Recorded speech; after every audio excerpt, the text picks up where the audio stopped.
बच्चों, आज हम पढ़ने वाले हैं गैसियस लॉज का बचा हुआ टॉपिक। लास्ट वीडियो में हमने पढ़ा था Boyle's law and Charles law. तो आज हम पढ़ेंगे बॉयल्स लॉ की प्रैक्टिकल एप्लीकेशन, चार्ल्स लॉ की प्रैक्टिकल एप्लीकेशंस, क्वेश्चंस कैसे पूछे जाएंगे और बचे हुए गैस लॉज। ठीक है बेटा, तो स्टार्ट करते हैं। बॉयल्स लॉ हमने पढ़ा था, हमने कोड पढ़ा था PVTCGB।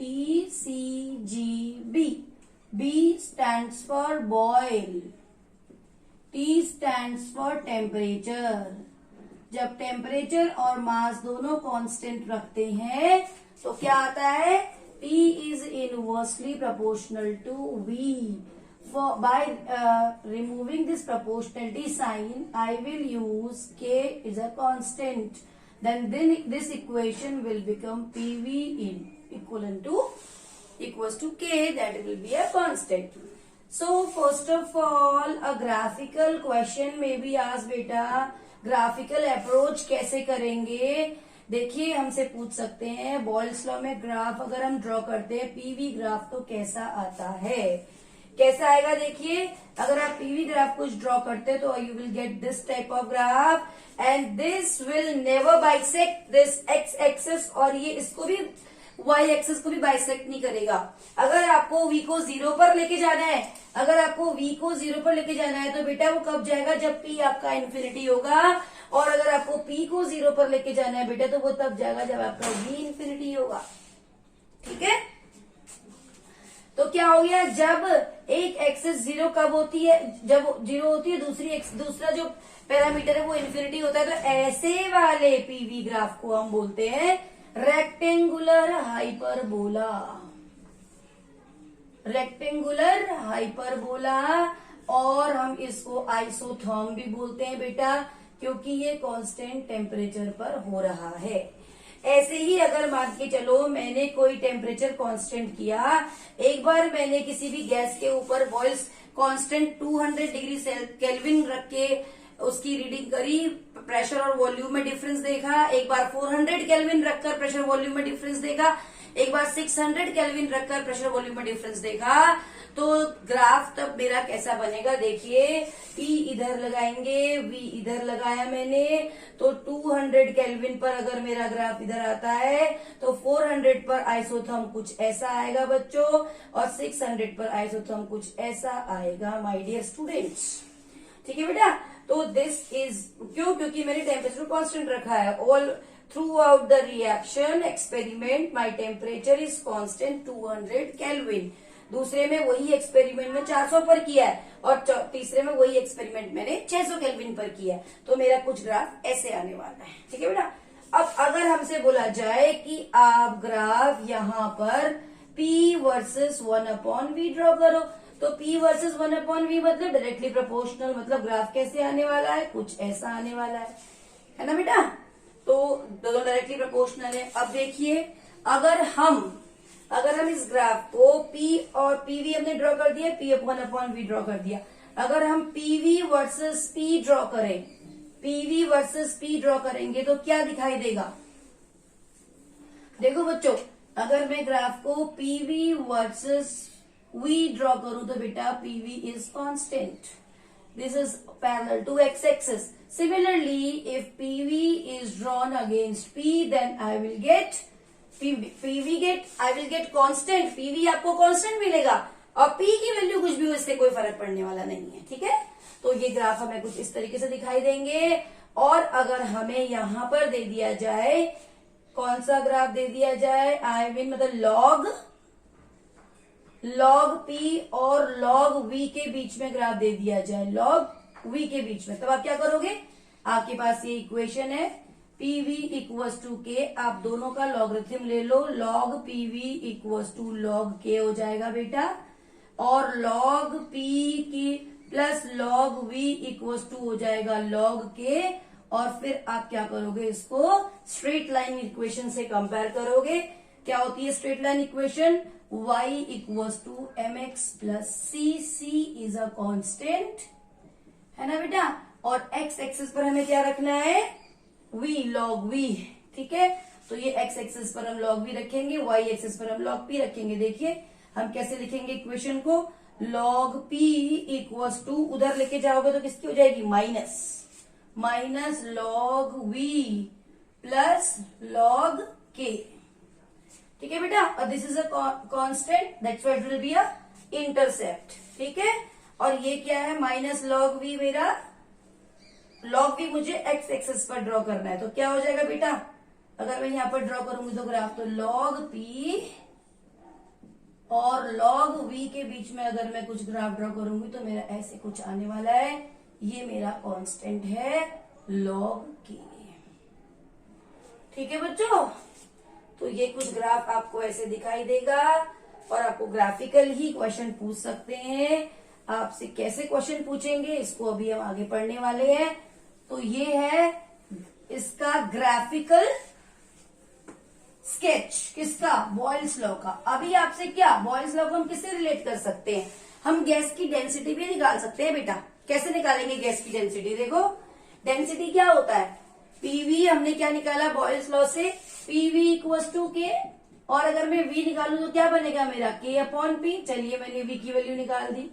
ठीक है, अब क्या होने वाला है, वॉल्यूम तो हमें मालूम है, वॉल्यूम इक्वल्स टू, या डेंसिटी में मालूम है, डेंसिटी इक्वल्स टू क्या होता है, मास अपॉन वॉल्यूम। अब हमारे पास मास क्या है तो मेजरेबल प्रॉपर्टी गैस की, हालांकि हम उसको लिखते हैं नंबर ऑफ मोल्स पर है, लेकिन है तो मेजरेबल प्रॉपर्टी। तो हम क्या करते हैं, अगर हमें यहाँ से वॉल्यूम डेंसिटी हम इसको मान लेते हैं डी, वॉल्यूम तो है ही वी, और ये हो गया मेरा मास। तो मैं इस उठाकर इस वैल्यू को यहाँ पुट कर देती हूँ बेटा। डेंसिटी क्या बन जाएगी, एम को ऊपर रहने दो, के अपॉन पी, तो डी इक्वल टू बन जाएगा पी एम अपॉन के, यानी कि आपका जो डेंसिटी है वो प्रेशर के प्रोपोर्शनल है। यानी कि अगर आपसे कोई ग्राफ दे देता है पी और डी और पी के बीच में, तो आपने क्या देखा, डेंसिटी बढ़ रही है तो प्रेशर भी बढ़ रहा है, so you will get a graph like this, pressure increases density increases. इसका एक बहुत ही बढ़िया प्रैक्टिकल इसका कंसेप्ट है कि जैसे देखिए हम कहाँ पर है, हम कहाँ पर है, हम अर्थ पर है और हमारे सी लेवल पर, तो हमारे यहाँ पर कितना लगता है प्रेशर, हमारी हम चारों तरफ किससे घिरे हुए हैं बच्चों, गैसेस से। 78% nitrogen, 21% oxygen, 0.03% carbon dioxide and remaining other gases. So they are making pressure on us, दबाव डाल रही है हमारी बॉडी के ऊपर। चारों तरफ तो गैसेस है, हमारी बॉडी के ऊपर दबाव डाल रही है, हमारी बॉडी के सब चीज के ऊपर दबाव डाल रही है। अर्थ के हम कहाँ रहते हैं, बिल्कुल नीचे वाली लेयर में। कौन सी लेयर होती है वो, एटमॉस्फेयर की स्ट्रेटोस्फीयर। कितने किलोमीटर तक, 25 किलोमीटर तक। ठीक, तो क्या होता है, यहाँ पर एयर का प्रेशर सबसे ज्यादा है, दैट इज 1 एटमॉस्फेयर। आपको याद होगा एसटीपी पर हम लेते हैं 1 एटीपी, सॉरी 1 एटीएम, यानी कि 1 एटमॉस्फेरिक प्रेशर। अब क्या हुआ, जाओ ऊपर जाओ, ऊपर ऊपर ऊपर ऊपर ऊपर ऊपर, जितना ऊपर जाओगे ना बेटा एयर का दबाव उतना कम होता चला जाएगा। आपको मालूम है, आपने छोटी छोटी क्लासेस में पढ़ा हुआ है, क्लाइंबर्स जो होते हैं तो जब ऊपर लेके जाते हैं तो अपने पीछे क्या करते हैं, ऑक्सीजन का सिलेंडर लेके जाते हैं। क्यों लेके जाते हैं ऑक्सीजन का सिलेंडर, क्योंकि हाई एल्टीट्यूड पर एयर का प्रेशर कम हो जाता है। कम प्रेशर होना मतलब डेंसिटी कम होना, सांस लेने में उनको ऑक्सीजन कम मिलेगी, थोड़ी सी परेशानी होगी, डिजीनेस होगी और बेचैनी टाइप की होगी। तो इसलिए क्या करते हैं वो, ऑक्सीजन का लेवल कम ना हो, ऑक्सीजन को प्रॉपरली मिलती रहे, इसके लिए वहां पर ऑक्सीजन के सिलेंडर पीछे, तुम देखना उसपे क्लाइंबर्स जब जाते हैं तो ऑक्सीजन के सिलेंडर पीछे लगे हुए होते हैं, है ना। तो क्या होता है, जैसे माउंट एवरेस्ट पर चढ़ेंगे ना उसकी चोटी पर, तो वहां पर जो एटमॉस्फेरिक प्रेशर होता है वो जो यहाँ पर 1 एटीएम है, वहां पर जाकर केवल 0.5 एटमॉस्फेयर रह जाता है।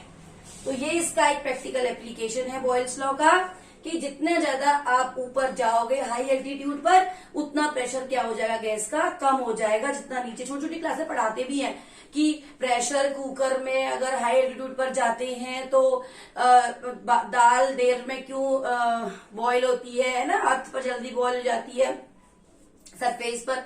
और एक और दूसरी चीज क्या बताते हैं हमको, वो जब जो एयरप्लेन्स होते हैं ना बेटा, वो अर्थ से केवल कितने मीटर पर उड़ते हैं? 10,000 मीटर की डिस्टेंस पर, हाइट पर उड़ते हैं। तो उसके अंदर भी क्या होता है, जो एटमॉस्फेयर है, नॉर्मल प्रेशर है, उसको मेंटेन करके जाते हैं। और उसके बाद ऑक्सीजन के लिए भी अवेलेबिलिटी, सब कुछ मतलब प्रोग्राम सब कुछ वहां फिक्स होता है कि अगर कहीं पर ऑक्सीजन, एयर का प्रेशर नॉर्मल से थोड़ा सा घटने लग जाए तो ऑक्सीजन वहां इजीली अवेलेबल हो, जो लोग उसमें जा रहे हैं, है ना। तो वहां पर भी ये बॉयल्स लॉ ही अप्लाई होता है। तो आप देखिए डेंसिटी और इसके बीच में ग्राफ आएगा तो आप ऐसे ड्रॉ करेंगे। और अगर आपके पास प्रेशर, डेंसिटी और 1/p के बीच में ग्राफ आएगा तो बेटा वो एक दूसरे से इनवर्सली प्रोपोर्शनल हो जाएंगे। तो ग्राफ कुछ आपको ऐसा दिखाई देगा। तो आप इन चीजों को बहुत ध्यान से पढ़ेंगे, रटने की जरूरत नहीं है। अगर आपको लॉ आता है, कंसेप्ट पता है, तो आप इजीली कर सकते हो। ठीक है, तो ये तो बात हुई हमारे पास बॉयल्स लॉ की। तो देखिए बॉयल्स लॉ में सवाल कितने इजीली पूछे जाते हैं और हम कैसे अप्रोच करते हैं क्वेश्चंस की। हालांकि बॉयल्स लॉ अपने आप में कंप्लीट लॉ नहीं है। क्यों? क्योंकि हम उसको कहां पर स्टडी करते हैं? PVT/CGB, मतलब हम कांस्टेंट टेम्परेचर रख लेते हैं और P और V रिलेशनशिप बोलते हैं इसको, PV रिलेशनशिप, है ना बेटा। तो पीवी रिलेशनशिप होता है टेम्परेचर के बारे में, अगर वेरी कर दो तो यहाँ से कोई रिजल्ट नहीं मिलता है। तो इसलिए हमारे पास क्या होता है, तब साइंटिस्टों को नया लॉ देने की जरूरत पड़ी, चार्ल्स लॉ। तो उसमें क्या होता है वो भी देखेंगे। अभी हम देखते हैं कि क्वेश्चन कैसे हम अप्रोच करेंगे बॉयल्स लॉ में। क्वेश्चन पढ़ो। A spherical balloon of radius 3 centimetre containing helium gas. एक बलून है, ठीक है, स्फेरिकल है, स्फीयर है। फिजिकल केमिस्ट्री में आप प्रॉब्लम को तभी अप्रोच कर सकते हैं जब आप थ्रू आउट द क्वेश्चन जाएं।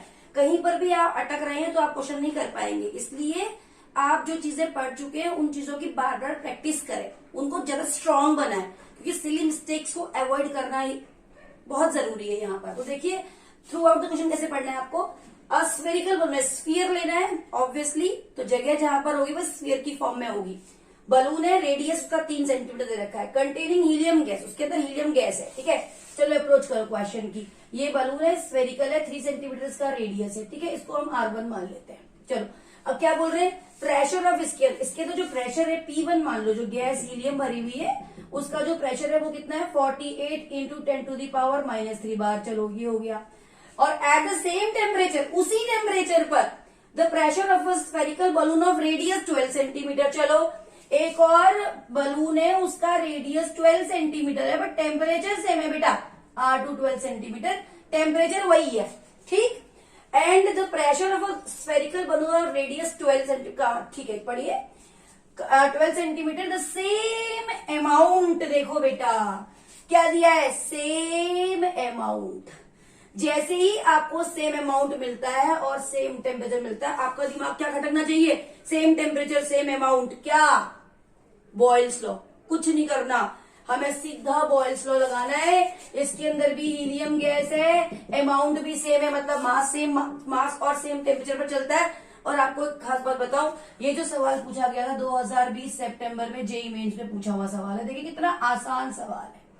बच्चे परेशान होते हैं कि भाई कैसे सवाल करेंगे, बिल्कुल मुश्किल क्वेश्चन नहीं आता। बस आपको अपने आंख, नाक, कान सारे सेंस ऑर्गन खुले रखने और कॉमन सेंस हटा, सेंस भी ओपन रखना है, जिसे कहते हैं कॉमन सेंस। तो काम आपका सारा बन जाएगा। देखिए क्या है, कितना सिंपल क्वेश्चन है। तो दोनों चीजें आपको याद करना है, P1 V1 और P2 V2 यहां से करना है। अब V1 क्या होगा, स्फीयर है, तो 4/3 पाई R1 क्यूब हो जाएगा बेटे। इसका क्या हो जाएगा, 4/3 पाई R2 का क्यूब। कुछ नहीं करना, P1 आपको दिया हुआ है 48 इंटू 10⁻³ और ये 1/3 पाई R क्यूब कितना है, 3 है, 3 का क्यूब हो जाएगा बेटा। और ये P2 हमें निकालना है, हमें नहीं मालूम, 4/3 पाई R2 क्यूब मतलब 12 का क्यूब हो जाएगा। ये तो चीजें कैंसिल होगी, जब कैंसिल होती है मुझे बड़ा अच्छा लगता है, थोड़ा मुसीबत कम होती है। अब आप देखिए क्या होने वाला है, 48 10⁻³ इंटू 3 इंटू 3 इंटू 3 कर दीजिए। ये हो गया आपका P2 इंटू 12 इंटू 12 इंटू, जितना आसान आपके दिमाग में, जैसे आप यहाँ लिखोगे ना वैसे दिमाग में भी आपके वो चलेगा सिस्टम। तो बहुत इजी तरीके से कोशिश करो कि बहुत इजीली आप अप्रोच कर पाओ सवाल की। आप जितना ज्यादा क्वेश्चन को बड़े मल्टीप्लाई करके लिखोगे उतना टाइम कंज्यूम होगा और उतना कैलकुलेशन में प्रॉब्लम होगी। तो मैंने इसको 3 3 3 कर दिया, 12 12 12 कर दिया। काटो 4 4 4 4 से ये जाएगा 12, फिर 4 से जाएगा 3, क्या बचिया 3/4 10⁻³ 3/4 करोगे अगर करोगे तो कितना आएगा बेटे 0.75 10⁻³ आएगा, लेकिन मुझे -3 के साथ नहीं, -3 आएगा ना, तो 0.75 ही आएगा। हाँ, तो -3 आया और -3 के साथ मुझे अप्रोच नहीं करनी है बेटा, मुझे तो -6 में करना है। 6 करने के लिए मुझे क्या करना है, अगर 6 करूंगी तो क्या करूंगी 1000 से ऊपर मल्टीप्लाई कर दो और 1000 से नीचे मल्टीप्लाई कर दो, या फिर मैं इसको पहले क्या कर लू 7.5 लिख लेती हूँ, स्टैंडर्ड फॉर्म में लिख लो बेटा पहले। अगर स्टैंडर्ड फॉर्म में लिखूंगी तो क्या बनेगा 7, इसको मैं लिखूंगी 7.5 10⁻⁻⁴ यही होगा। चलो अब मैं 7 - 4 करूंगी तो क्या होगा, अब मुझे 6 में करना है तो मैं 100 से मल्टीप्लाई कर देती हूँ और 100 से डिवाइड कर देती हूँ। 100 से डिवाइड करके 10⁻⁻6 बन जाएगा, ऊपर जाऊंगी तो मल्टीप्लाई करूंगी 750 10⁻⁻6 बन जाएगा बार। और ये मतलब एक्सपोनेंट तो यहाँ पे गिवन है, लेकिन ये मेरा कोएफिशिएंट नहीं दिया हुआ जिसकी वैल्यू आएगी मेरी 750। तो वहां 4 ऑप्शन दिए होंगे, 4 में से आपको भरना है, अदरवाइज इंटीजर टाइप में आएगा तो आपको 750 यहाँ पर फिलअप करना है, कोई समस्या नहीं है। इतना सिंपल क्वेश्चन बॉयल्स लॉ से आपका यहाँ पर देखिए अप्रोच पूछा गया था, आपको ऐसे अप्रोच करना है, आपको देखना है क्या है, ठीक है बेटा। टेम्परेचर कांस्टेंट और अमाउंट मास कांस्टेंट होगा तो ही ये लगेगा। चलो अब क्या हुआ, अगर गैस इसमें से लीक हो जाती तो हम इस लॉ को नहीं लगा पाते, क्योंकि मास कांस्टेंट होना चाहिए बॉयल्स लॉ में। इसलिए क्या कहा सब लोगों ने, आईयूपीएससी ने कहा कि बॉयल साहब आपका जो ये काम है बहुत ही बढ़िया है, बहुत शानदार आपने काम किया है, लेकिन ये सब चीजों की इंफॉर्मेशन हमको नहीं दे रहा है। हम टेम्परेचर को तो कांस्टेंट करके करें, टेम्परेचर वेरी करेंगे तो कैसे काम करेंगे। तब चार्ल्स साइंटिस्ट है, उन्होंने लॉ दिया था, मैंने आपको बताया था पिछली वीडियो में चार्ल्स लॉ क्या था और चार्ल्स लॉ की प्रैक्टिकल एप्लीकेशन क्या थी, क्या है वो जो हम स्पोर्ट्स में हॉट एयर बलून यूज नहीं करते बेटा, वहां पर चार्ल्स लॉ की एप्लीकेशन होती है। क्या करते हैं वहां पर, आग जलाकर पूरे इतने बड़े बलून के अंदर गर्म हवा भरते हैं। अब जब गर्म हवा भरेंगे तो क्या होगा, क्या कोड था गैस लॉस के लिए, PVTCGBC stands for Charles, P stands for pressure. तो हमने क्या किया, चार्ल्स ने प्रेशर को कांस्टेंट रखा और मास तो भैया है ही कांस्टेंट। ट्रिक यही है, पहली ट्रिक न्यूमेरिकल सॉल्व करने की कि हमेशा हमें Ni बराबर NF रखने हैं, या फिर अगर कहीं पर जरूरत पड़े तो Ni NF करना है, otherwise we don't have to use any other thing. N1 N2 मतलब initial number of moles, final number of moles, कुछ सोचना ही नहीं है, ठीक। चलो ये आ गया। अब देखो चार्ल्स ने क्या बोला, चार्ल्स ने बोला कि मैं क्या दे रही, क्या रिलेशन दे रहे हैं, वॉल्यूम एंड टेम्परेचर रिलेशनशिप। अब क्या हुआ बेटे, हॉट आग जला जला के इतने बड़े बलून के अंदर आप गर्म हवा भरोगे तो क्या होगा, बहुत गर्म हुआ, क्या होता है प्रेशर गैस का, जिस कंटेनर के अंदर डालो वो गैस क्या होती है, सबसे आवारा गैस है। क्या करती है गैसेस, खोलो खोलो खोलो मुझे बाहर आना है, तो क्या करेंगी गैसेस, गैस के मॉलिक्यूल्स जो गैस के अंदर है क्या करेंगे, उसके मॉलिक्यूल बलून की दीवार में जोर जूस लगाएंगे, खोलो खोलो खोलो हमें बाहर आना है। सबसे ज्यादा आवारा, सबसे ज्यादा रैंडम तो गैसेस स्टेट ही होती है, एनर्जेटिक स्टेट, उसको हम उसकी प्रेशर बोल देते हैं, जिस ताकत से वो गैसेस उसके ऊपर दबाव डालते हैं। तो अब क्या करनी है, अंदर की गैसेस जो गर्म गैसेस हैं, काइनेटिक एनर्जी बहुत ज्यादा है, बहुत तेज मूव कर रही है, वॉल्यूम ज्यादा हो जा रहा है ना, तो क्या होगा, टेम्परेचर बढ़ा रहे हो, वॉल्यूम बढ़ रहा है, टेम्परेचर बढ़ा रहे हो, बलून और फूलता जा रहा है, लेकिन उसके अंदर एयर इतनी दूर दूर हो गई कि उसकी डेंसिटी कम हो गई।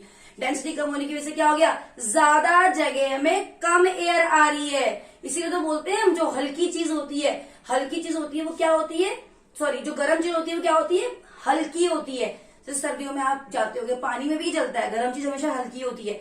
सर्दियों में आप पानी में नहाता कि गर्म पानी में नहाने के लिए जाते हो तो क्या करते हो, अगर थोड़ी देर के लिए, मतलब जैसे अब तो क्या गीजर आ गए, पहले जब रॉड होती थी तो ऊपर ऊपर क्या होता है, पानी गर्म और नीचे नीचे का पानी ठंडा। मम्मी कहती जल्दी जल्दी नहाने जाओ स्कूल जाने से पहले, तो जल्दी जल्दी भाई 2-4 भाई बहन होते थे, सब बाथरूम में जा रहे हैं नहाने के लिए, तो जल्दी जल्दी पानी गर्म, तो ऊपर ऊपर का पानी डाला गर्म, नीचे ठंडा, ओ माय गॉड, लेकिन ऐसे नहाना पड़ता था। तो उस वहीं से कंसेप्ट निकला दिमाग में, वहीं से आया, ऊपर का पानी तो गर्म था, नीचे ठंडा था, है ना। तो वो कैसे हो गया, क्योंकि जो हल्की चीज, जो गर्म चीज है वो क्या है, हल्की है, जो ठंडी चीज क्या है वो भारी है। अभी भी चेक करना आप, जब पानी गर्म करोगे पतीले में तब आप देखना कि किस तरीके से मूवमेंट होता है। तब आप ऊपर ऊपर का पतीले का पानी गर्म हो जाता है लेकिन नीचे ठंडा रहता है, क्योंकि क्या होता है, हीट तो नीचे वाले मॉलिक्यूल्स को मिलती है लेकिन काइनेटिक एनर्जी बढ़ने के बाद वो ऊपर आ जाती है। तो एयर भी भाई मैटर तो है ही, गैस भी, तो जैसे ही आप जो गर्म एयर को उसके अंदर डालते हो तो वो हल्की हो जाती है।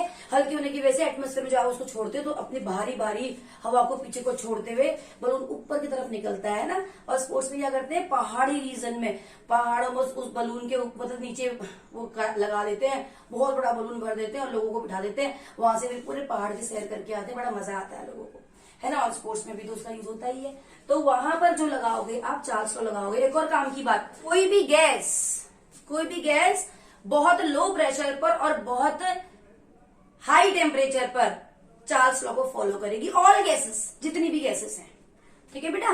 तो ये हो गया आपका चार्ल्स लॉ। और चार्ल्स में क्या हुआ, उसमें क्या हुआ था कि -273 डिग्री सेल्सियस पर गैस का क्या था, वॉल्यूम 0 हो गया था, और उसको हमने क्या कहा था, एब्सोल्यूट टेम्परेचर, ठीक है। एब्सोल्यूट टेम्परेचर हमने किसने क्या कहा था, चार्ल्स लॉ में क्या था, V प्रोपोर्शनल टू T, ठीक है।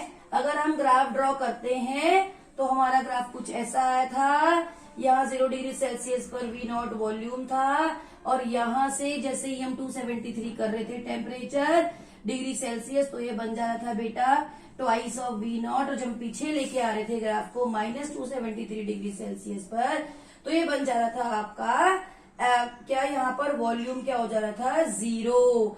तो साइंटिस्ट, केल्विन साइंटिस्ट है, उन्होंने बोला था कि इसको बोलो एब्सोल्यूट 0, क्योंकि यहाँ पर क्या हो रही है, गैस खत्म हो जा रही है। अब आगे वो चाहे लिक्विड बने चाहे सॉलिड बने, हमें इससे कोई मतलब नहीं है, बट हमें तो हमारी गैस यहाँ पर खत्म होगी। इससे इधर ये गैस है, इससे इधर ये सॉलिड है, लिक्विड है, उसको मुझे नहीं मालूम, लेकिन यहाँ पर ये जो है गैस स्टेट, अब इससे आगे आप चार्ल्स लॉ को आप इससे आगे अप्लाई नहीं कर सकते, ठीक है। तो इसलिए उन्होंने वही लॉ दे दिया था, वो इक्वेशन जो आप यूज करते हो डिग्री सेल्सियस प्लस 273, वो इन्होंने ही दी थी केल्विन में। डिग्री केल्विन पढ़ते हैं हम इसको, लेकिन यहाँ डिग्री लगाते नहीं है नोटेशन में। तो डिग्री सेल्सियस डिग्री लगाते हैं ना बेटा, जैसे केल्विन में हम सिर्फ के लिखते हैं और डिग्री के केल्विन पढ़ते हैं उसको, ठीक है। तो साइंटिस्ट केल्विन जो थे उन्होंने बताया था कि इसको एब्सोल्यूट 0 बोलो। चलो अब हमारे पास क्या है, तीसरे साइंटिस्ट कौन है, पीवीटी सीजीबी कौन है, गेलुसैक। बात करते हैं गेलुसैक की। साइंटिस्ट गेलुसैक ने क्या बोला, पीवीटी सीजीबी, साइंटिस्ट आई गेलुसैक। गेलुसैक ने क्या रखा constant, V constant, volume constant रख दिया, और क्या मास कांस्टेंट रख दिया, और क्या दिया, पीटी रिलेशनशिप।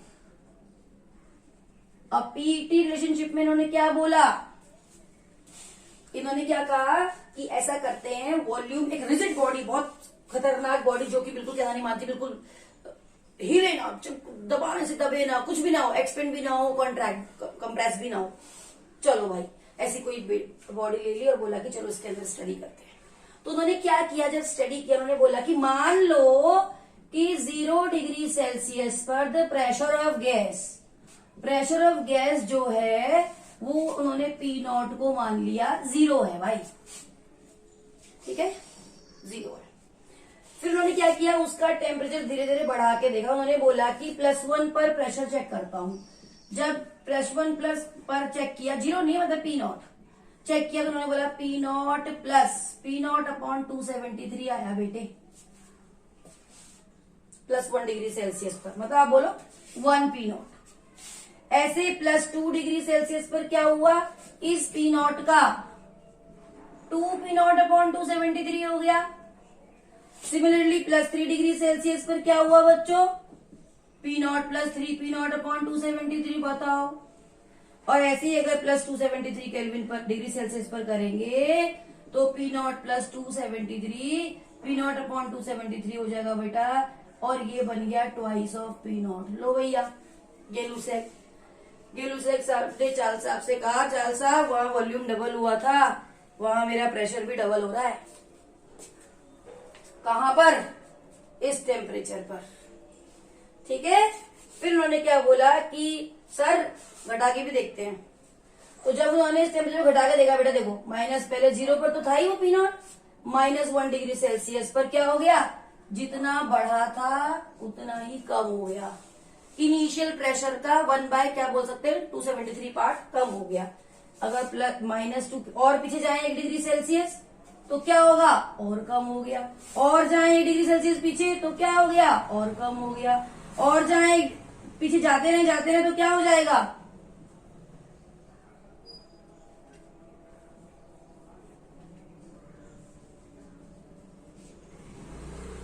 इससे ये कटा, इस पी नॉट से ये पी नॉट गया 0।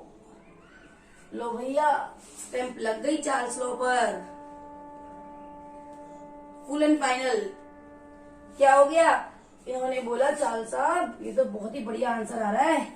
अगर हम ग्राफ ड्रॉ करते हैं, जिस तरीके से आपने ग्राफ ड्रॉ किया ऐसे ही अगर मैं क्या ग्राफ ड्रॉ करूं, वॉल्यूम को कांस्टेंट रखकर अगर मैं ग्राफ ड्रॉ करूं तो कैसा ग्राफ आता है करेंगे। जब उन्होंने ग्राफ ड्रॉ किया ना गेलुसेक ने, तो यहाँ पर उन्होंने ग्राफ ड्रॉ किया टेम्परेचर में, यहाँ 0 डिग्री सेल्सियस लिया और इधर बढ़ते बढ़ते बढ़ते बढ़ते यहाँ टेम्परेचर बढ़ाया, ठीक है बच्चों, और इधर टेम्परेचर क्या हुआ इससे कम हुआ माइनस में। तो जब ग्राफ ड्रॉ किया तो शुरुआत कहाँ से होगी बच्चों, ग्राफ की शुरुआत होगी किसी एक पॉइंट से जहां पर प्रेशर क्या था P नॉट था, 0 डिग्री सेल्सियस पर कुछ प्रेशर था। तो ये जो मेरा था ये P नॉट प्रेशर था, ठीक है, मतलब जो भी था 0 डिग्री सेल्सियस पर P नॉट प्रेशर था। उसके बाद जैसे जैसे हमने 1 डिग्री बढ़ाया तो बढ़ता गया बढ़ता गया बढ़ता गया बढ़ता गया बढ़ता गया, और जब टेम्परेचर कितना हो गया 273 केल्विन, नहीं डिग्री सेल्सियस, ठीक है बेटा। तो यहां पर प्रेशर क्या हो गया डबल, और जब इस ग्राफ को और रीडिंग लेकर पीछे की तरफ नेगेटिव टेम्परेचर बढ़ाया गया तो -273, ये एग्जैक्टली -273.15 डिग्री सेल्सियस होता है। यहां पर प्रेशर 0 हो गया,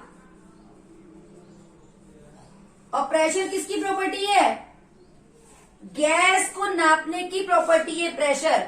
अब जब प्रेशर 0 हो गया तो क्या हो गया, अब यहाँ पर स्टैंप लग गई भैया ये तो एब्सोल्यूट टेम्परेचर है। क्यों, क्योंकि मतलब जो बात एब्सोल्यूट टेम्परेचर वहां पर कह दी थी चार्ल्स ने, उस पर स्टैंप लग गई कि बिल्कुल सही है।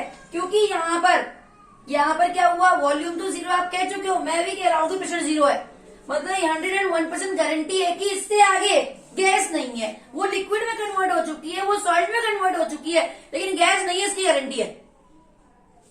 तो उससे कंक्लूजन क्या निकला, कंक्लूजन ये निकला, इन्होंने बोला कि अगर मैं प्रेशर टेम्परेचर बढ़ा रहे हैं तो प्रेशर भी बढ़ रहा है, टेम्परेचर कम कर रहे हैं तो प्रेशर भी कम हो रहा है। तो क्या हो गया ये प्रेशर टेम्परेचर रिलेशनशिप, यानी कि P क्या हो गया प्रोपोर्शनल टू T। और हम 2 स्टेट के लिए बनाएंगे तो क्या बन जाएगा, इसको हटाऊंगी तो क्या बन जाएगा K इंटू टी, और क्या हो जाएगा P upon T equal to K। State 1 कोई गैस है, हमने उस गैस को हीट किया, नहीं चेंज किया कोई, हाँ हीट कर दो, टेम्परेचर चेंज कर दो, वॉल्यूम को कांस्टेंट रखो, ठीक है बेटा, चेंज किया। और यहाँ पर जो था पहले प्रेशर P1 था, टेम्परेचर T1 था, बाद में क्या हुआ P2 हो गया और ये T2 हो गया।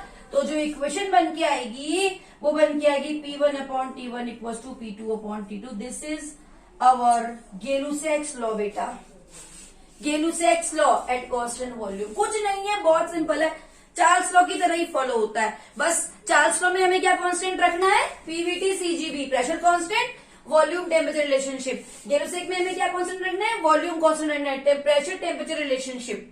तो जिस तरीके से वहां वॉल्यूम बढ़ रहा था और घट रहा था, वैसे यहाँ पर प्रेशर बढ़ेगा और घटेगा, टेम्परेचर वही रखेंगे 0 पर P नॉट, फिर धीरे धीरे धीरे एक करके घटाते रहेंगे, फिर बढ़ाते रहेंगे।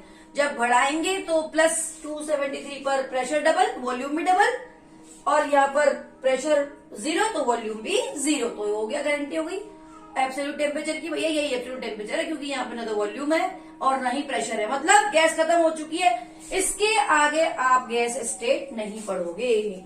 तो ये हो गया आपका गेलुसेक्स लॉ। अब गेलुसेक्स लॉ का अगर आपको ग्राफ बनाने को आए तो आप क्या कैसे बनाओगे, अब आपको हैबिचुअल हो जाना चाहिए ग्राफ बनाने में।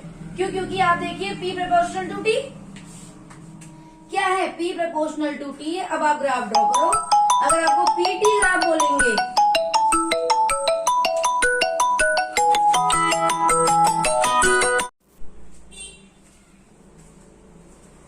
तो PT ग्राफ अगर हम ड्रॉ करेंगे P proportional to T, P equal to K into T, तो ग्राफ कैसा आएगा, इस तरफ हमने P और इस तरफ T इंक्रीज हो रहा है।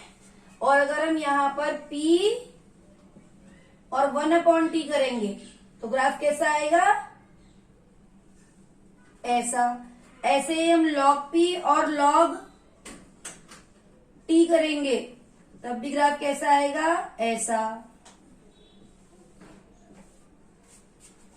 है ना बच्चों। तो हम ऐसे कोई भी ग्राफ ड्रॉ कर सकते हैं, बना सकते हैं। और अगर मैं यहां पर कर दूं 1/, अगर आपको बोलते हैं 1/T और P के बीच में ग्राफ, तो बनाइए 1/T equal to K। 1/T मतलब क्या आएगा, कांस्टेंट है, तो एक्स एक्सिस के जब प्रेशर की वैल्यू कुछ भी हो, उससे कोई फर्क नहीं पड़ता, P/T का क्या आएगा, पैरेलल टू एक्स एक्सिस।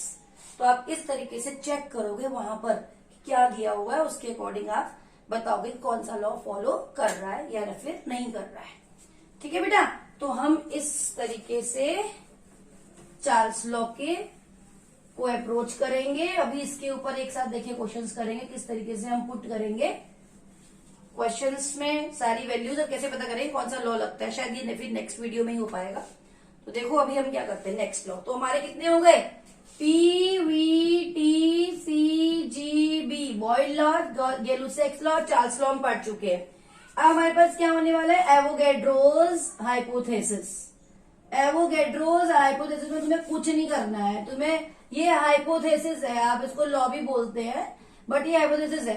तो ये कोई एक्सपेरिमेंट नहीं है। उन्होंने क्या बोला कि एसटीपी पर या एनटीपी पर, एसटीपी मतलब normal temperature and pressure, and standard temperature and pressure पर किसी भी गैस के 1 मोल का जो वॉल्यूम होता है वो 22.4 लीटर्स होता है। तो वॉल्यूम ऑफ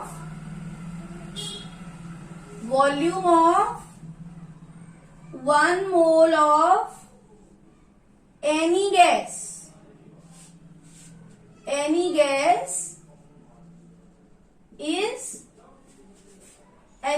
at STP कितना होगा बेटे, is 22.4 लीटर्स। STP पर 22.4 लीटर्स और NTP पर 22.7 लीटर्स, इतना डिफरेंस है। ठीक है बेटा। ये तो और एक मोल का वॉल्यूम कितना होगा, 22.4 लीटर। 2 मोल का वॉल्यूम कितना होगा, 2 इंटू 22.4 लीटर। 3 मोल का कितना होगा, 3 इंटू 22.4 लीटर्स, ऐसे करके। और आप मोल्स भी निकाल सकते हो। मोल्स इक्वल टू क्या हो जाएगा, number of moles equal to volume of gas at STP upon 22.4 litres. किसी भी गैस का वॉल्यूम अगर आपको STP पर मालूम है तो आप नंबर ऑफ मोल्स निकाल सकते हो। यहाँ पर 22.4 लीटर्स डिवाइड करके, ये एवोगैड्रोस हाइपोथेसिस है। जो क्या है, क्या रिलेशन है बेटे, वॉल्यूम एंड अमाउंट रिलेशन। तो इसका मतलब, और जो वॉल्यूम वेरिएबल है तो अमाउंट के साथ रिलेशन है। इसका मतलब जो और मेजरेबल प्रॉपर्टीज है वो कांस्टेंट होंगी। ऐसा अप्रोच करेंगे आप। कैसे करेंगे, कितनी मेजरेबल प्रॉपर्टीज होती है, एक होता है pressure, volume, temperature and mass, जिसको हम किससे लेते हैं, नंबर ऑफ मोल से लेते हैं। तो अब हमारा यहाँ पर क्या रिलेशन आ रहा है, वॉल्यूम एंड मास रिलेशन, मतलब नंबर ऑफ मोल्स रिलेशन। तो इसका मतलब क्या है, हमारे पास और पैरामीटर्स क्या होंगे, प्रेशर एंड टेम्परेचर कांस्टेंट होगा। तो ये कहाँ लगेगा, at constant pressure and temperature भी बोलते हैं, तो आप परेशान नहीं होंगे। एसटीपी वही है बेटा, प्रेशर 1 एटमॉस्फेयर और टेम्परेचर 273 केल्विन। ठीक है बेटा। तो ये हो गया volume and number of moles relationship, Avogadro's hypothesis. अब इसके बाद क्या हुआ, इन सारे हाइपोथेसिस को एक साथ आप नहीं लगा पा रहे हो भैया आप गेलुसेक लॉ को साथ नहीं लगा पा, चार्ल्स लॉ की बात करें तो गेलुसेक अप्लाई नहीं हो रहा है, बॉयल की बात करें तो चार्ल्स अप्लाई नहीं हो रहा है ना, और अगर इसकी बात करें तो वो दोनों पैरामीटर कांस्टेंट है। तो क्या करें, तब उसके बाद एक निकाली गई इक्वेशन जिसको बोलते हैं हम कंबाइंड गैस इक्वेशन, यानी कि इन दोनों लॉज को आपने कनेक्ट कर दिया, यानी कि आप इन दोनों लॉज को आप एक साथ अप्लाई नहीं कर सकते ना बेटा, क्योंकि अगर आप बॉयल लॉ अप्लाई कर रहे हो तो क्या कर रहे हो, टेम्परेचर कांस्टेंट रख रहे हो। और ये देखो पीवीटी सीजीपी,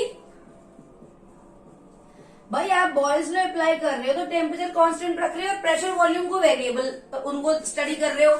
चार्ल्स लॉ में प्रेशर कांस्टेंट रख रहे हो, वॉल्यूम टेम्परेचर स्टडी कर रहे हो, तो आप कैसे लगा लोगे दोनों को अलग अलग। तो इसलिए आप क्या बनाया गया, कंबाइंड गैस इक्वेशन, इन दोनों लॉस को मिलाकर एक नई इक्वेशन बनाएगी जिसको बोलते हैं कंबाइंड गैस इक्वेशन। फिर उस कंबाइंड गैस इक्वेशन से यहां पर लगाया गया बेटा कि किस तरीके से आप क्या करोगे, आइडियल गैस इक्वेशन की अप्रोच करोगे, और फिर आप किसी भी गैस के लिए आइडियल गैस इक्वेशन लिख सकते हो और वहां पर किसी भी प्रॉब्लम को सॉल्व कर सकते हो। वो जो आइडियल गैस इक्वेशन आई इन सभी एक्सपेरिमेंटों करने के बाद आई, मतलब कितने साल लग गए होंगे सोचो, है ना। इतने सालों में पहले इस साल में पहले बॉयल ने लॉ दिया, फिर चार्ल्स ने दिया, फिर गेल्सेंग ने दिया, तो ये बहुत टाइम कंज्यूमिंग पीरियड था, एक्सपेरिमेंट चल रहा था। तो लास्ट में क्या निकला, आइडियल गैस इक्वेशन निकली। तो कैसे निकली इसकी बात हम नेक्स्ट वीडियो में करेंगे। आज इतना ही, फिर मिलते हैं नेक्स्ट वीडियो में। हम पढ़ेंगे कंबाइंड गैस इक्वेशन और आप कैसे गैसेस लॉस के प्रॉब्लम्स के साथ डील करेंगे और ग्राफिकल प्रॉब्लम को कैसे सॉल्व करेंगे। That's all.